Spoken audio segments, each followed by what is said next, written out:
What up, YouTube? It's your boy Darius. I want to thank you guys for watching. You guys can be anywhere else in the world.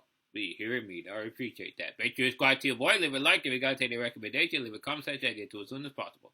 We're about to right now, but we react to 3 critiques that drive me insane by my boy Jonny Arnett. We got another great video by Jonny Arnett. I've been meaning to react to this, but now I finally got a chance to do so. I know that this is gonna be a great video. You know what I'm saying? He doesn't always do these type of video when it's like addressing critiques. But I'm pretty sure that we're gonna hear what you have to say. So enough of blah blah blah. Let's get straight to it. All right, my boy Kobe, man, rest in peace. Yeah. Look at Curry, man, and LeBron. Uh-oh. Michael Jordan. Okay, my phone is over there, so. I love the game of basketball. I do too. I genuinely love discussing and comparing grades of the game to one another. But what I can't stand is when people do it in bad faith. Your favorite player and the player you think is the GOAT can be Michael Jordan, Kobe Bryant, or LeBron James. How I'll rate them? Michael 1, Kareem 2, Magic 3, Kobe 4, and LeBron 5. Regardless of who your guy is, I can respect your stance. The only part that irritates me is when people are disingenuous with their arguments. True. How this usually manifests itself is that people will make absurd criticisms against the player who is in direct competition with their favorite player. Due to these biases, people will perpetuate specific critiques and narratives that honestly shouldn't carry any weight. That's Today, true. I'm breaking down 3 critiques that I can't stand from 3 of the greatest players of all time. All right, let's hear what you have to say. LeBron James and his 4 and 6 in the finals criticism. The fact that people try and honestly, you know, like with LeBron 46, that honestly the main reason why I cannot put him at the GOAT. You know what I'm saying? You know, so on one hand, you know, like he just could have capitalized on it. There's several reasons, you know, like why he couldn't, you know, like they had the best team and everything, but it's like, yeah, and plus, you know, like, but on the flip side, I think he made it to the final 10 times, so that says a lot. This incredibly impressive achievement into a form of criticism. And honestly, the one thing that actually made me upset more than that is that they say one of the rings don't count, the bubble rings don't count. And I'm like, no, it still counts because like there are 8 teams. They still have to make it to an NBA Finals, and they still have to win. You know, and LeBron is happy to win, so. Is mind-boggling to me. LeBron James has 4 NBA championship rings and made it all the way to the NBA Finals on 10 different occasions. That's true. With a total of 3 different franchises. True. As amazing as that sounds, it's the 4 and 6 part that gets regurgitated over and over again. The criticism implies that if LeBron only made it to the NBA Finals 4 times in his career and won all 4 times, that would be more impressive than his total of 10 appearances with 4 championships. Maybe. Essentially, they're critiquing LeBron for making it too deep into the playoffs on 6 occasions, which is obviously ridiculous when you look at it objectively. The best example of why that critique is absurd is because of the 2007 postseason. At that point in LeBron's young career, he was only 22 years old, and he was leading the Cavaliers in the Eastern Conference Finals against the first-seeded Detroit Pistons. That's true. The Pistons were a team with championship experience and several All-Stars on their roster. This was the Pistons' 5th straight season where they had made it to the Eastern Conference Finals, and they were the heavy favorites heading into this series. What Detroit wasn't ready for was a young LeBron James who would perform in a way that was reminiscent of a prime Michael Jordan. In Game 5 especially, LeBron went absolutely nuts as he dropped 48 points, 9 rebounds, and 7 assists on 54.5% shooting, leading his Cavs in overtime to a 2-point victory. To say that James carried his team to victory would be a massive understatement, as LeBron scored the final 25 points for the Cleveland Cavaliers. In my opinion, this is one of the top 3 greatest playoff performances in NBA history, and it was done by a kid who wasn't even old enough to rent a car in most cases. The Cavaliers absolutely had no business beating the far more experienced Detroit Pistons that series, but thanks to LeBron's legendary performance, the Cavs were able to achieve the unthinkable. Now imagine using this performance. Wow. And you know what? And that was great about Jonny Arnett. You know, that's why he's one of my favorite YouTubers in terms of basketball, because he always break down the scenario that actually makes you think. You know what I'm saying? That how impressive that was. You get what I'm saying? That actually was impressive. Like, LeBron has always been a great player. He just never had much help. You get what I'm saying? As a criticism against LeBron's legacy. Sounds crazy, but that's exactly what people are doing when they mention the 4-6 narrative. Because LeBron's Cavs went on to lose in the NBA Finals against the dynastic San Antonio Spurs. Not only did they lose, they got swept too. The logic of the 4-6 critique, it would have been better for his legacy if LeBron never dropped those 48 points, he never scored the Cavs' final 25, and instead just laid over while the Pistons routed them out of the playoffs. Of course, that's stupid. So even if you're a Jordan guy, don't make this disingenuous critique and punish a player for something that should be appreciated. Speaking of which, next we're looking at Michael Jordan. That one irritates me too. The first round exit, you know what I'm saying? Because when Michael Jordan came into the league, he'll play against 76ers. He'll play against the Celtics, who are very in their prime. You know what I'm saying? And he'll play against a lot of great teams. You know what I'm saying? He came to an organization where they weren't even good at all. So even though he was already a great player, he already came to an organization where there wasn't any great players, so other great players on the team. So of course Michael Jordan is not going to make it far. But let's hear what Jonny Arnett had to say. He kept losing in the first round before Pippen showed up. Anytime anyone makes this I don't like that argument I either. assume they did it either because they're so biased against Jordan that they ignore the truth, or because they're so young, so they're obviously going to be naive about the details of that era. A lot of times Scottie they're naive. Pippen wasn't drafted until the 87-88 season, True. which means that Jordan's first-round critique is based on his first 3 seasons in the NBA. So let's take a look at those. MJ had one of the greatest rookie seasons of all time. Yeah, he did. His regular season numbers appeared extremely similar to Kobe Bryant's lone MVP season. You could even argue that Jordan's numbers were better. A rookie Jordan improved the Bulls' 11 wins over the previous season, and despite having no other All-Stars in the roster, he was able to carry them to the 7th seed in the Eastern Conference. The team they were going up against in the first round was an extremely stacked Milwaukee Bucks squad, who had multiple All-Stars and who had won 59 games throughout the regular season. That was a great team. With their high-powered offense, the Bucks had the second-best defense in the entire That too. league. The leader of that defense was one of the greatest wing defenders of NBA history, Sidney Moncrief. He was in the prime of his career and is still the only guard in NBA history to win the Defensive Player of the Year award multiple times. Yes, a rookie Michael Jordan lost that series, but his clearly inferior squad was never expected to win in the first place. Despite being guarded by one... And let me see, show what Michael Jordan have done, and I'm sure he will. Show how Michael Jordan have done in that series. Greatest wing defenders of all time. 29, he still had a pretty monstrous series on an individual level. Blaming Jordan for losing in the first round of 1985 would be ridiculous.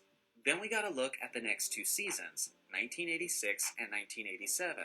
Once again, Jordan had monstrous seasons individually, but he was still the only All-Star player on the Chicago Bulls.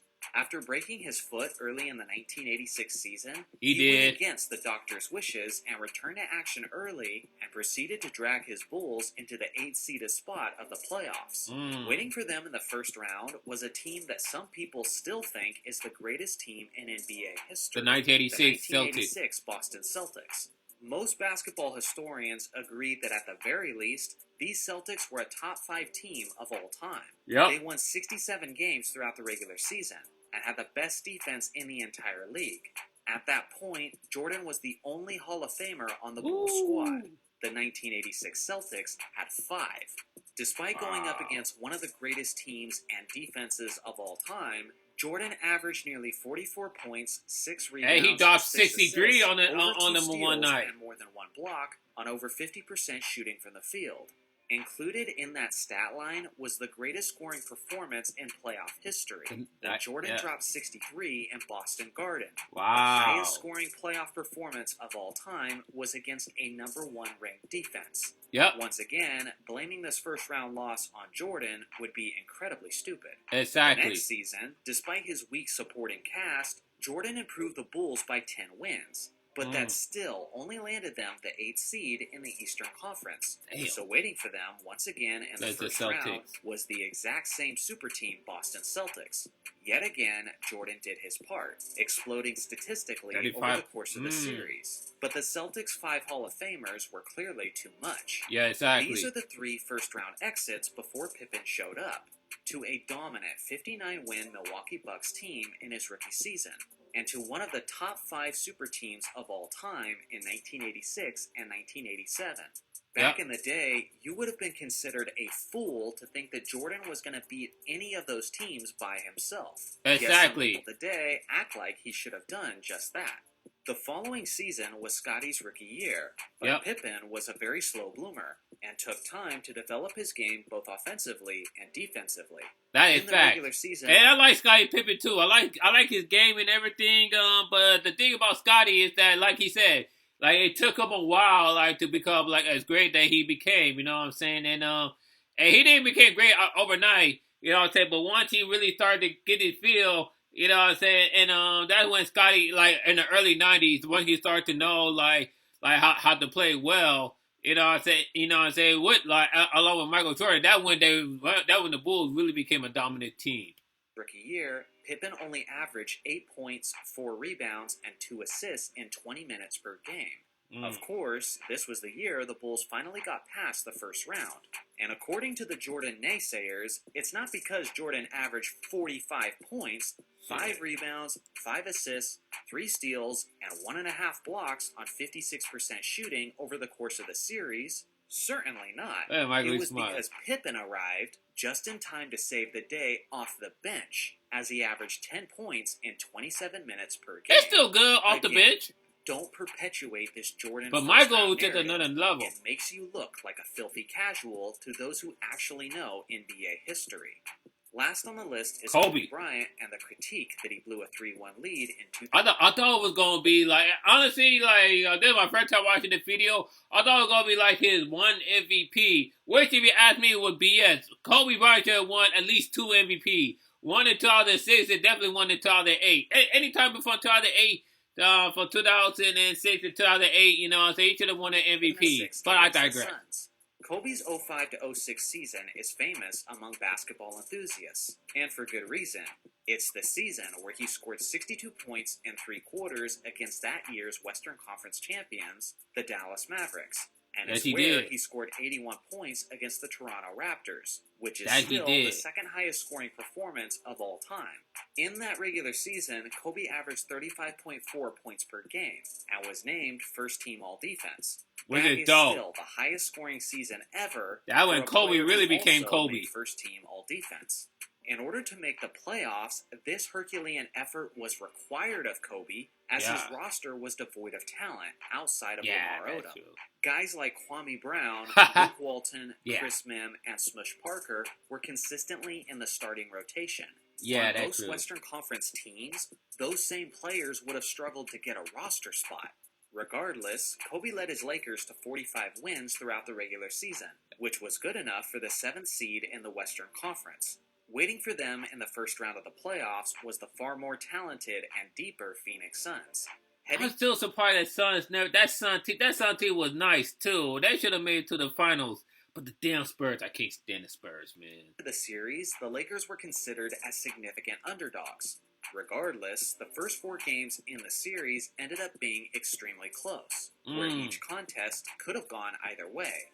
In Game 4 especially, Kobe provided late-game heroics, and with his iconic game-winning buzzer beater, the Lakers took an improbable 3-1 lead in the series. Now, did the Lakers go on to lose the series? Yeah, Absolutely. it did.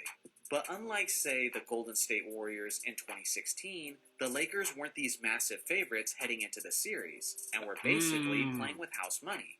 Before the series, no one thought the Lakers would ever get up 3-1 in the first place. So when the Lakers went on to lose the next 3 games against Phoenix, not many of us were actually surprised by that because we knew how lucky the Lakers were to get up 3-1.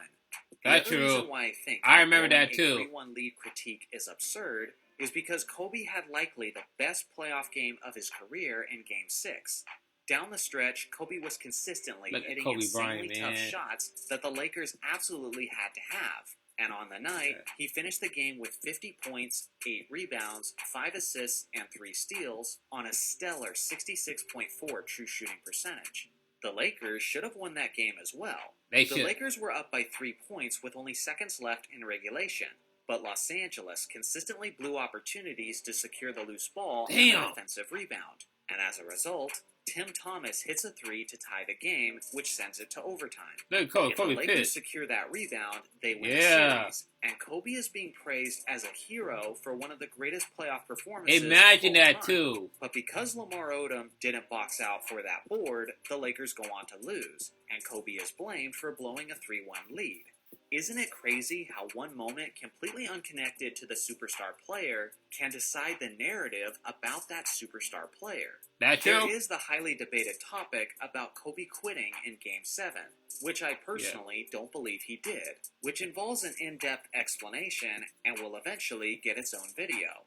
I'm going to react to Kobe that. didn't blow the series based on his play in the final 3 games, and the Lakers were never considered the better team in the first place. So to critique him for, quote, blowing a 3-1 lead seems a little unfair when you consider the circumstances of that series. So what do you guys think? What is a basketball critique that drives you insane? Let me know. Honestly, I would say the MVP critique. Thanks for watching as always. For Kobe. That one really upset me. See you guys in the next video. You know, that's another great video by that's another great video by Jonny Arnett. You know what I'm saying? Got a lot of critique that drive me insane as well. But with that being said, thank you guys for watching. What you guys think of this video? Let me know. Comment down below. Leave a like, subscribe to the boy. You can check out my video down here. Peace out, rock and roll.